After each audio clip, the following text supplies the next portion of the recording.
എന്തേ? ആചാരാക്കാനൊന്ന് വിളിക്കൊരു കാര്യം പറയാണ്ട്. നിങ്ങളാ സുബൈദാന്റെ ഒപ്പം പണിക്കോണ ചേച്ചിയല്ലേ? നിങ്ങളെന്തിനാ ഇപ്പൊ ആചാരാക്കാനെ കാണുന്നത്? എന്താ കാര്യം? എനിക്ക് ആചാരാക്കാനോട് നേരിട്ട് പറയേണ്ട ഒരു കാര്യമുണ്ട്. ഞാൻ വിളിക്കാം.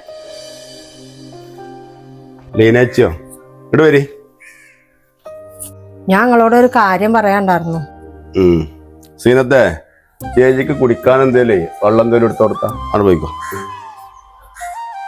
ഞാൻ വന്നതേ ഇന്നലെ അവിടെ സുബൈദാന്റെ ആ വീട്ടില് കുറച്ച് ആള് വന്നിട്ട് വാതിലുമല മുട്ടലും ഒച്ചണ്ടലും ഒക്കെ ഭയങ്കര ബഹളായിരുന്നു. എങ്ങനെയാ അപ്പൊ അവിടെ ഒറ്റയ്ക്ക് സുബൈദ നിക്കുക? ഇതിപ്പോ ഞാനുള്ള കാരണം കൊണ്ടല്ലേ അതുണ്ടായത്. ഇന്നാള് കണ്ടില്ലേ നിങ്ങള് അവിടെ ആരൊക്കെ വന്നിട്ട് ഓളേനെ കഴുത്തൊക്കെ പിടിച്ച് ഞെക്കാനൊക്കെ വന്നപ്പോ ഞാൻ എപ്പോഴും എനിക്ക് അവിടെ ഇരിക്കാൻ പറ്റുമോ? എന്താ ഇപ്പൊ ഇതിനൊരു വഴി ഉണ്ടാക്കങ്ങള്? എപ്പോഴും ഇന്നലെ രാത്രിയോ? ആരാപ്പ ഇതൊക്കെ ചെയ്യേണ്ടി വല്ലോ അറിയോ ചേച്ചിയെ? നിങ്ങൾ ആളാരേലും തിരിച്ചറിയണ ആളെ കണ്ടോ? ആ കൂട്ടത്തിൽ നിന്ന് ആരെങ്കിലും നമുക്ക് അറിയാൻ പറ്റുമോ? ഒച്ചയൊക്കെ കേട്ടിട്ട് ഞങ്ങള് വാതിൽ തുറന്നു നോക്കിയപ്പോഴേ കുറെ പേര് ഓടണ കണ്ടു.